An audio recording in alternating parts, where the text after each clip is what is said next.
Hi, welcome back to the Dave Palmer Show. And in this episode, I have a best-selling author of 6 books that has sold hundreds and thousands of copies. He's appeared on the Today Show, and his books has been featured in popular newspapers, magazines, and radio programs around the country, in the US, that is. With a PhD in political science from MIT and MBA from Harvard, and a vivid imagination, he predicts the future of America in the time of Trump in his political thriller, Trump Second Term. What if President Donald J. Trump had won the re-election in 2020? Tom Fischgrund, welcome to the Dave Palmer Show. Oh, thank you, Dave. It's nice to be here. Oh, really, really great pleasure having you here as well. Actually, it's really good. I've had a few Trump critics mostly. I think I've had a couple of people who actually spoke kind of like both sides, of the arguments, like a medium, a sort of equal kind of balanced argument. But this is quite interesting because this is kind of like, but what if he did win? And it really almost looked that way, didn't it? Well, it's incredible because I wrote this book in the spring of 2020. And, at that point, Biden looked like he was going to win. He was up by 8 points as late as October. And, and people were saying, that Biden should win. But, in the back of everybody's mind was the fact that Hillary Clinton in 2016 was up by 17 points in October. And, I remember that. If you look at the numbers, Trump came that close to winning. In fact, if Trump had won 105,000 votes more in only 3 states, he'd be president today. And so, I was saying, but, what if he does win? And it clearly in the fall was not absolutely certain that Biden would win. So I sat down and said, well, let's take a look at what Trump has done, what he said, and then what would be the logical extension of a Trump victory in November of 2020. And it was kind of fascinating to think about. And as I was thinking about it, your program focuses a lot on change. Yeah, and right. this Change is probably one of the greatest changes. Yeah. This is one of the greatest changes that's happened, because I was watching the State of the Union the other night with Biden, and it was kind of measured. It was big government was out there. And then you were watching clips of Trump, and it was like a sea change from one to the other. Yeah. Well, I mean, it kind of looked like that 4 years ago, 2016, even during the primaries. Trump was very low down at the beginning of the Republican primaries as well. He wasn't really doing well at the beginning of that. And then all of a sudden, he kind of picked up the same kind of situation. And then same thing happened, like you said, with Hillary Clinton. I think he's seeing. Yeah, go on. Yeah, what's amazing is one of his pollsters said, Donald, you only need to do 2 or 3 things to win this election. One was you need to deal with the pandemic. You need to say, hey, this is a crisis and we're going to handle it. You need to act like a normal human being. In the first debate, he just went off on Biden.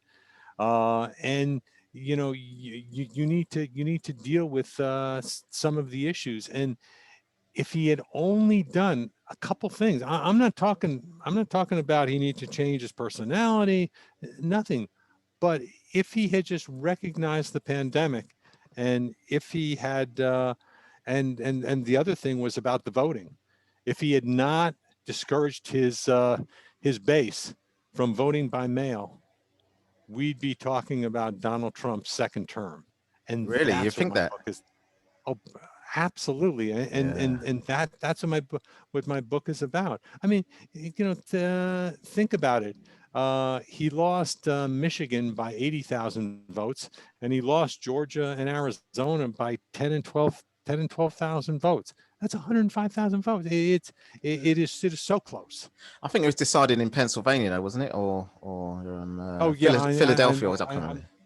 Yeah, I'm sorry. In Pennsylvania, yeah, is where he had the 80,000 votes, and and there were almost 6 million votes in that state, so came very close. But it's what I did in the book was think about, well, what would happen to the pandemic? What would happen to the economy? What would happen to social justice? And things would have been very different.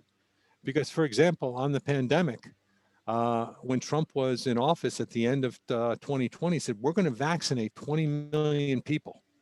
And the US, by the end of the year, had vaccinated 3 million people. And if you look at what Biden's done in his first 100 days, vaccinated 220 million people. If Trump were in office, my prediction is that it would have been a fraction of that. And then the spillover effect, if you don't vaccinate the people, then you can't open the economy. And I think the economy would have gotten worse. And then as the economy gets worse, then there would have been protests. And the other thing is that social justice is a major focus in 2021. But I think that social justice would have been less important in a Trump administration because he would have downplayed it, and there would have been massive protests. The massive protests that I predict in the book would have been against Trump and his authoritarian rule. Trump would have taken the election as a mandate, and he would have said, "The people back me. I can do anything I want." He said, "I can do anything I want" before the election. Yeah. After the election, he would have gone nuts. Well, not only he would have gone nuts, but the whole country would have gone nuts. The health care system would be probably the hospitals would have definitely. Well, my guess, I mean, obviously it's happening in India at the moment. The focus is now shifted to India because it's really dire with the hospital situation and deaths out there. But I think that would have happened in the US if Trump had won, and obviously with the social justice. Well, I don't know what would have happened with all the protests and that, but I wouldn't want to imagine. I think they would have been minor social justice protests. The protests would have been about dump Trump, and what's interesting would have been Trump's reaction. If you remember what happened when there were protests in Washington during the summer, and Trump brings out the National Guard, and the whole reason he did that was so that he could walk across the street to a church, hold up a Bible, and have a photo op. If he brings out the National Guard, they shoot everybody, and they go after peaceful protesters. Imagine what would happen if he became president and there were major protests. What I predicted and was that he would he would nationalize the National Guard and call them out, and then they would very severely put down the protests throughout the country, and the protests would have continued throughout his term. Yeah, that's the thing. Yeah. I mean, I don't know internationally what would have happened, but obviously, he certainly was having a dig in Asia a lot. First with North Korea, and then China in particular. Obviously, there've been a few things happening there, even with more. It's more of a business thing, economic thing, and obviously with some of the entrepreneurs there, the big names from Huawei, and I don't know, but certainly. It wasn't looking good internationally, international relations, was it? Well, we'd all be learning to speak Russian as our second language in the States, and yeah, that's true. Yeah. Well, you mean his wife's teaching him, or? and the thing is that people take sides. First of all, the international community never liked Trump, and so you would have it would be the U.S. alone, or as Trump preferred to call it, America first, but it really meant U.S. alone. Yeah. And you look at Russia trying to, in the book, Russia tries to help Trump, and China says, wait a minute, he's not a friend of ours and never will be. And so how do we prevent Trump? And, in Trump's America, no one can sit on the sidelines. So everyone's got to take a side. And the people that support Trump are either going to be very much for him, and the people that are against him are going to try and get him out of office. And one of the big learnings of the book, and is that it is so difficult to get rid of an American president once he or she is elected. And the constitutional founders they did that on purpose. They did that on purpose because they didn't want the American electorate to capriciously change people who were running the country. But the book covers all the things like assassination, legislative remedies, remedies through the courts, and the 25th Amendment. And the 25th Amendment is the perfect example of how you can try to change out a president and how difficult it is. Because what you've got to do is you've got to get 8 cabinet members, a majority of the cabinet, all of whom been appointed by Trump, to say that he's not fit for office. Then you've got to get the president pro tempore of the Senate, who's also a Republican, and the Speaker of the House is the only Democrat, and you got to get the vice president. You got to get all those people to say the president is not capable of holding office. And then at that point, the president can say, no, I don't agree. And then 2/3 of Congress. So that is almost an impossible It's bar impossible, yeah. to And overcome. it also happened with Clinton. I suppose that was also another, kind of example of how it doesn't work. I mean, I'm not saying that he's a bad guy in general, but obviously that was an incident that should have really thrown him out of office. But Well, if you can't get rid of a president who has inspired and urged on an insurrection, taking over the Capitol, and you realize that in terms of the vote to certify the election, you would the majority of Republicans, over 150 Republicans, would not certify the election, which is just amazing. I mean, nothing could be clearer cut, and nothing could be a greater danger to democracy. And still, the elected politicians would not go against Trump, would not make that change. yeah, and talking about the insurrection and the subsequent impeachment, obviously he managed to get off that. So the fact is, he can run again for president into 2024, can't he? I was watching Michael Cohen, who was Trump's lawyer, and last night on TV, and they were asking him, "Will Trump run again in 2024?" And he said, "No." He said, "No. He just wants to stay in the things." And I'm thinking, I predict in my book that Trump will run in 2024. Now, I predicted that Trump would win in 2020, and then that would be a third term. So you're saying, well, what about the 22nd Amendment, which prevents presidents from running for a third term? You got to remember that even though it's unconstitutional, what would happen in Trump's second term would be that he would, I predicted that Ruth Bader Ginsburg would step down from the Supreme Court, and that Trump would replace her with a woman who would make Clarence Thomas look like a liberal. I mean, it is so, and that was right on target. And also, Stephen Breyer would be replaced too. So if you look at the Supreme Court in the time of Trump in the second term, the Supreme Court would be 7-2 conservative, and therefore some of the natural constraints on Trump, such as the Supreme Court, they wouldn't be there, and the legislature would not also stop Trump.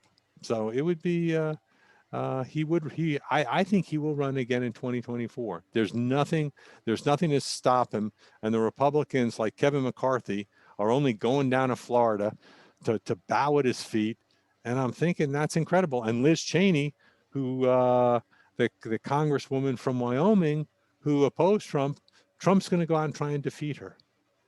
I find that amazing, but totally in character.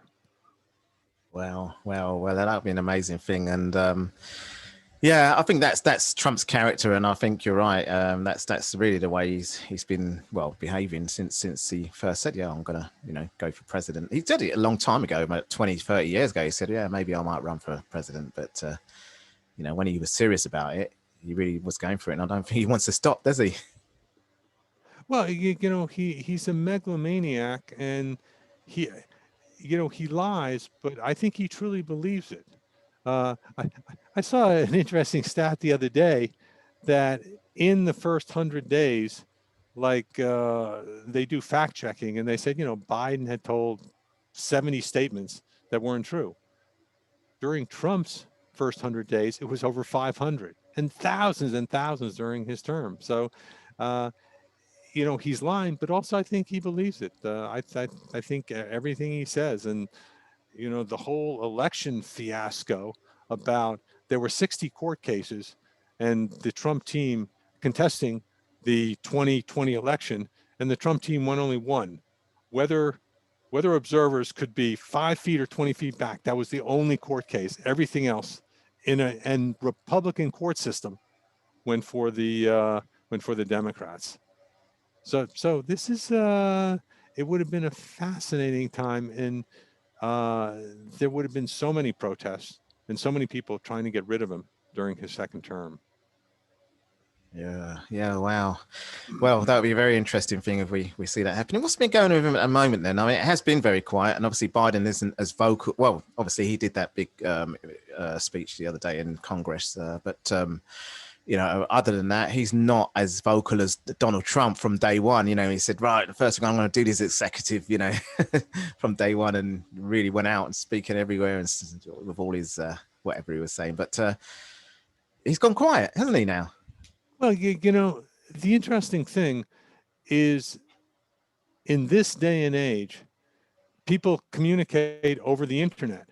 And whether you like Trump or you hate Trump, he's a master of social media. And one of the interesting things in the book that I had a lot of fun with was that the voice of Trump was done through Twitter, through tweets. So I used a number of tweets to that Trump declares national emergency. Most people, if they declared a national emergency, would go before Congress or they call a major news conference. Trump would announce it in a tweet. Well, he's done it all over the world. I mean, he came to London a couple of times and had a dig at our London mayor, and he said, "All right, I'm here." Before he even got off the plane, he's like, "Right, I'm here," and started getting on Twitter and started, criticizing and doing whatnot for whatever's happening in London and UK.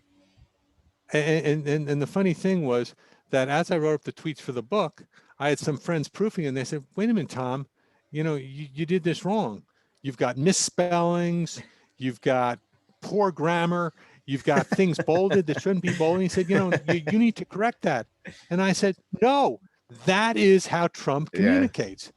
And so, back to your initial question about Biden being quiet, he's quiet in contrast because he's done a lot. He's done a lot with the pandemic. He got the stimulus bill passed. That's right, He is in the process of proposing a lot more. And, it's a whole question, the conception of how you view government. And Biden is not Trump. Trump is a master spokesperson, but he also knows how to get things. But, since Trump's been off Facebook, he's almost off the front page in a lot of cases now, which is good. And Biden, I think, prefers to say, okay, what we're going to do is we're going to focus in on the key issues. And he inherited a shitstorm. He really inherited things which needed to be fixed: the pandemic, the economy, social justice, and the political division in this country, which I am surprised just how divided things remain. And within the Republican Party, there is a lot of divisiveness. And in the book, I point to some of the divisiveness, but the forces that support Trump are far greater than those that oppose him within the Republican Party. I mean, with things like the economy and I don't know, jobs and things like that's more of a global issue because of the pandemic. I think it's just the way he handled it, the whole thing. Then it was in danger of really. I mean, it did go really bad. I think, I suppose, for America, they could have probably made it worse than the way it was. But there was no way out of that because it's pretty much a global economic situation, isn't it?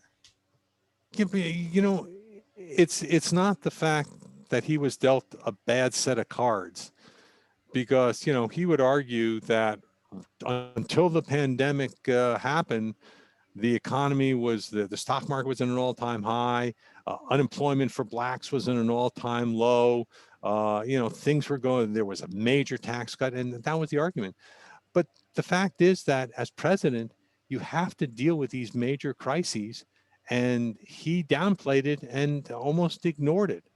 I mean, his solution was to drink bleach. I mean, like, That really? was that. That was That's the way you handle a Actually, you know what? pandemic? That was so dangerous. There was some reports in newspapers in another country, I think, where someone did drink the beach. A kid, I don't know what happened, but it was a dangerous thing to say publicly for a public figure, wasn't it? Really, around on a global situation. In writing this book, the funny thing was, I tried to think of like really outrageous and outlandish things and then write them up, because I mean, that's what authors do. You want to, and then in hindsight, I said, I wasn't crazy enough. I should have been even more crazy. For example, if I had told you last year that the president would encourage an insurrection at the Capitol, you would have said, wait a minute, you're out of your mind. That'll never happen. But it did happen. And, the pandemic, I think that, that Trump made it a lot worse. It didn't have to be nearly as bad, especially in a rich country like the US, where we had a lot of things. And, even it was interesting what Trump said. Well, I back the support of the development of vaccines. But, the fact of the matter is, if you look into it, because I heard the president of Moderna speak, that Moderna started working on the vaccine in mid-January.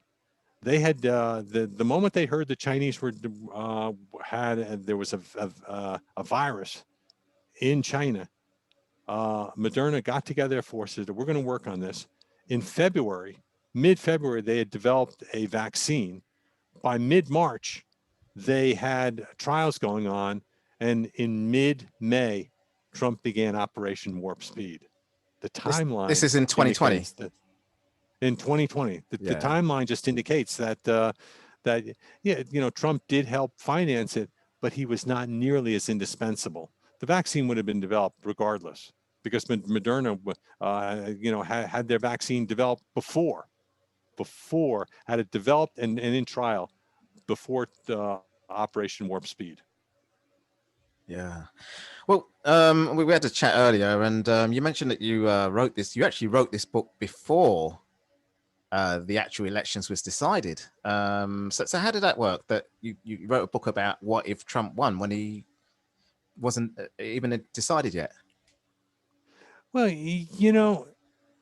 I was thinking that there was a great possibility that this could happen, and therefore, what are some of the things that would be done and would happen? And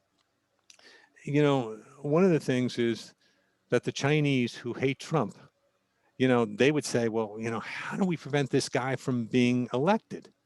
And so one of the things is the Chinese are very good at hacking, and they would have a group of hackers. They would use some of their people in the US, and then the way they would prevent, they would get cooperation from some of their students at MIT, at Harvard, at Stanford, at Caltech, would be they threatened their people, their relatives in China. And so the hacking wouldn't necessarily work. So then I thought, well, if you can't hack Trump out of office, how would you, well, what's the one thing that Trump has been very secretive and doesn't want released? And it's obviously his taxes. Yeah, that's right. So but it did get released. Well, pardon? It did get released, didn't it? They weren't released in early 2020 when I wrote the book. Yeah, that's true. Yeah, so then you say, well, how do you get Trump's taxes? And you get them the way that anything else is done. You buy them, and the Chinese could, in the book, the Chinese put $25 million to pay off somebody. You're not going to get it at the IRS, but there is his accounting firm where $25 million would go a long way. And so the Chinese in the book go to Trump and say, hey, look, we want to be your friend. And, Trump in the book makes the thing that would piss off the Chinese more than anything else, which is recognize Taiwan, which is like the Chinese recognizing Texas as an independent. So, Yeah, so yeah, what they would do is they would say, look, we want to play ball with you. We can't. We know that your taxes are now available. They have the tax in hand, and we could release them, but we'd prefer not to. And Trump, in typical fashion, would say, get the hell out of my office. We're not going to do it. So in the book, the taxes are released, and the Democrats are, and the media is overjoyed. His base doesn't care at all. And so it kind of nothing. What happens in real life? Parts of his taxes are released. Does it affect anything? No. So that was exactly what happened in real life when his taxes are released.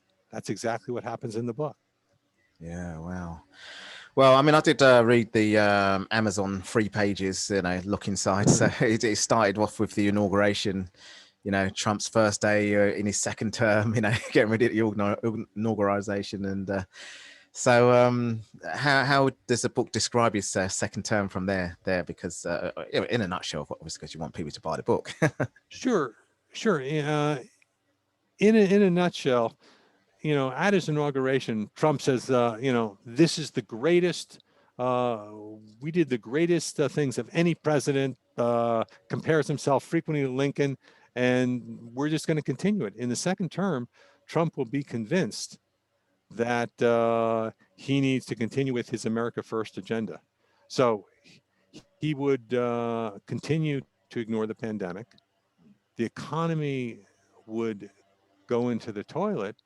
And so what he would do in his second term is he would get a few allies, the Michael Cohns, the Rudy Giulianis, the Mick Mulvaney's of the world, to support him. And there are a couple characters.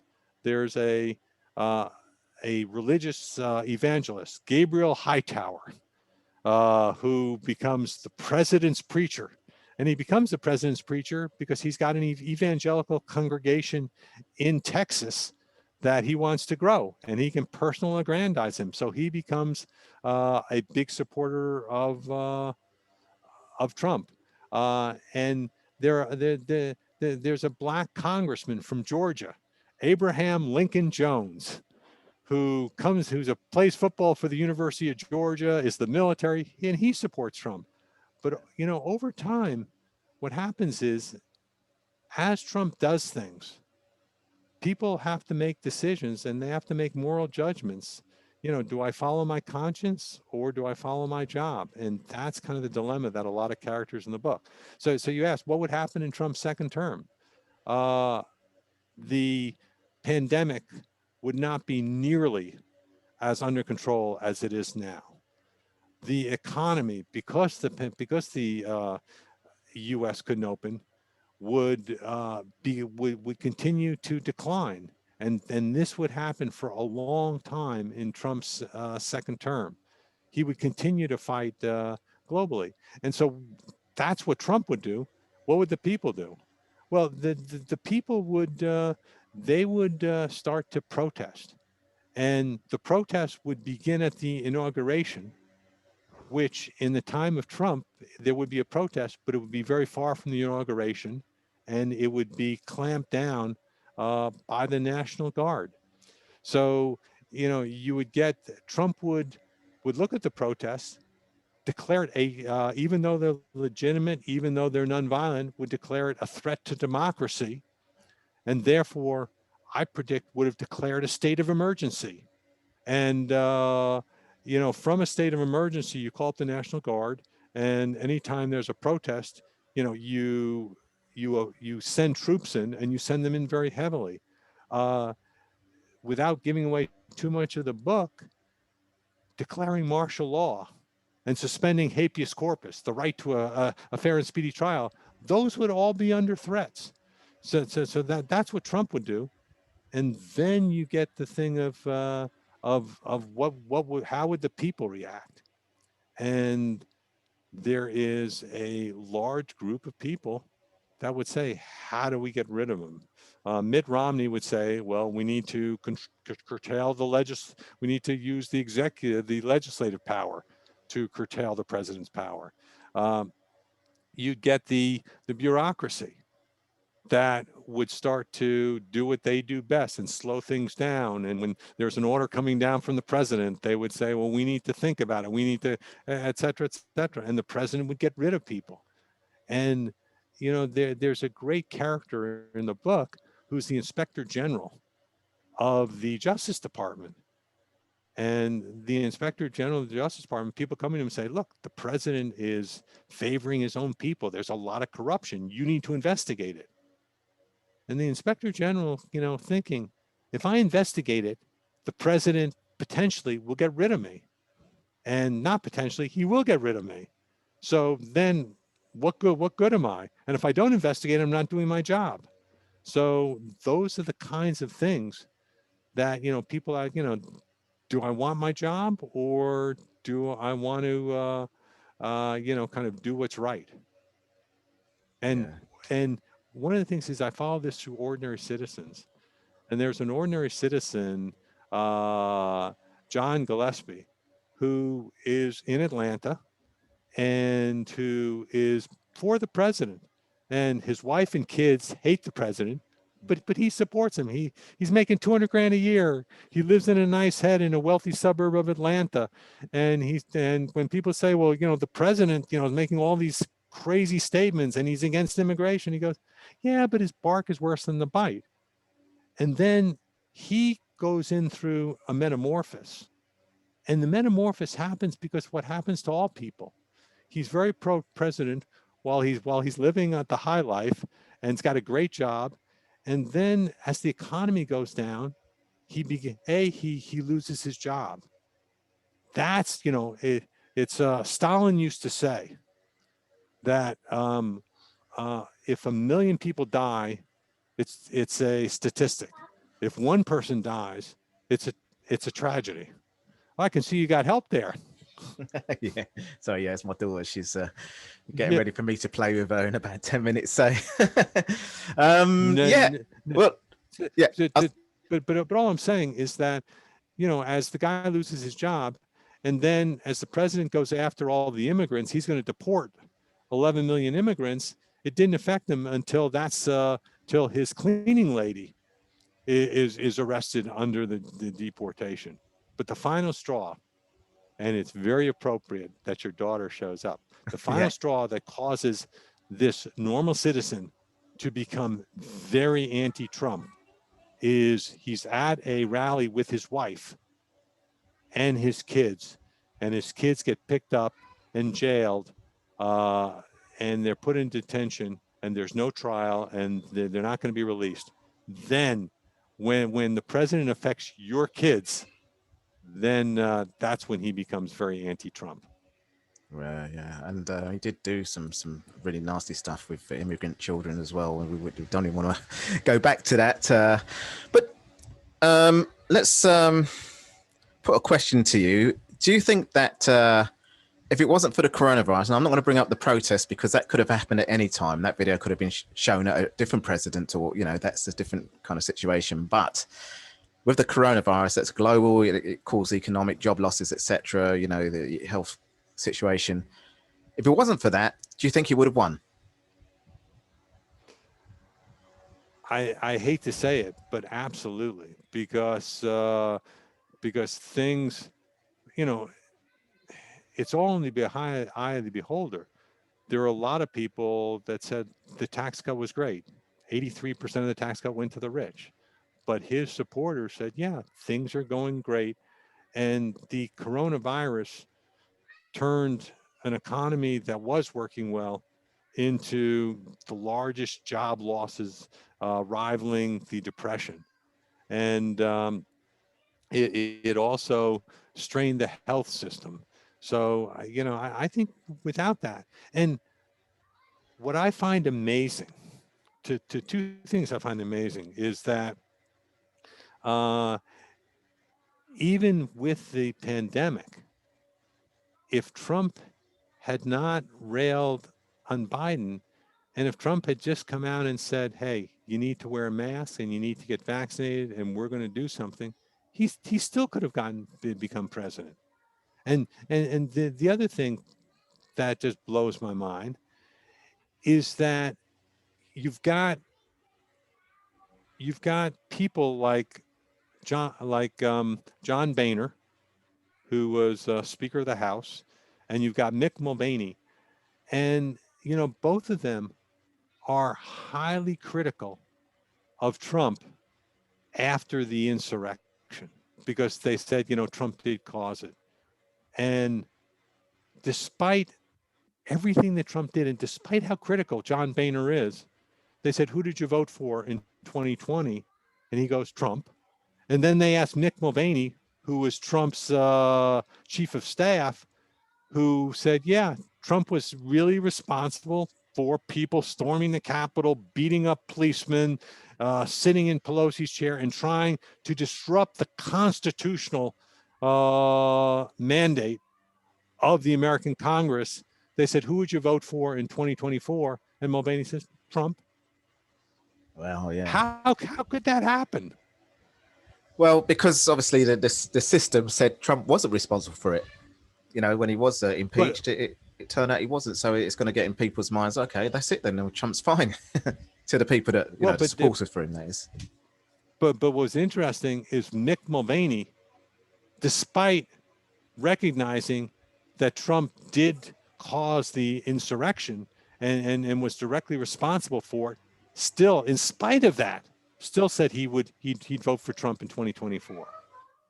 Yeah. Even in spite of that. It's amazing how people are like that. But that's politics for you. And you've got a politics degree. I've got a politics degree. So we know history is like that with politics. And, I want to say there's no common sense in it. It's just, that's not the way it works. It's not the way it works in terms of, lots of politicians do bad things in every country.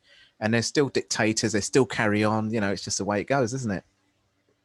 Well, people are more divided now than ever, and people look at the same data and come out with different things. And politics used to be more civil, and there used to be more cooperation. But I think there's been a fundamental change, and I think the Republican, needs to put Trump in the laundry and kind of wash out all those stains. But I think that it's going to be after 2024, because I think Trump's still going to try and be a major force in the party, and the party seems to welcome him, which it is what it is. We'll have to see. I think he's probably watching for certain things that might go wrong for Biden, during whatever first year, second year, first 100 days. That's usually a measure, isn't it? So we'll see. But there's always something that might go wrong, for each president. And then that's when he'll get in and try and put the jab in and say, right, okay, I found a way in to now start, making some noise. It's not a question of if things could go wrong. It's things will go wrong. And it's how you handle them. And that's why Trump did not do as well, because he couldn't handle or recognize the pandemic. Yeah, that's right. He also couldn't handle social justice. He couldn't handle the economy if there was a blip. Hopefully,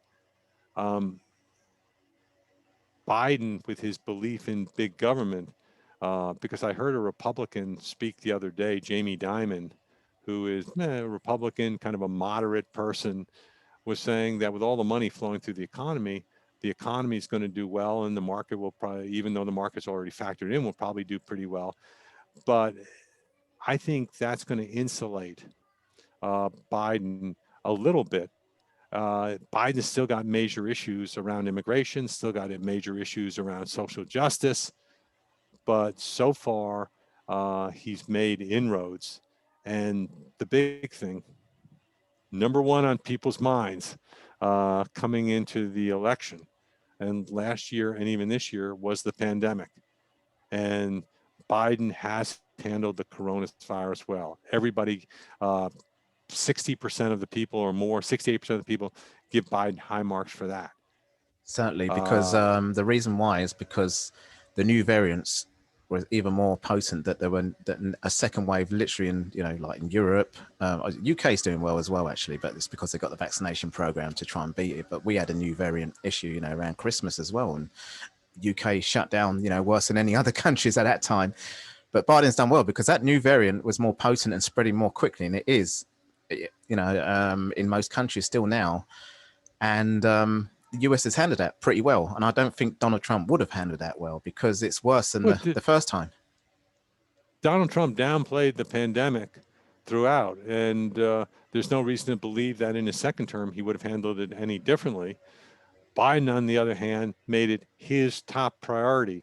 And as a result, I think it was 55% of the population has now been vaccinated, and there's enough vaccinations.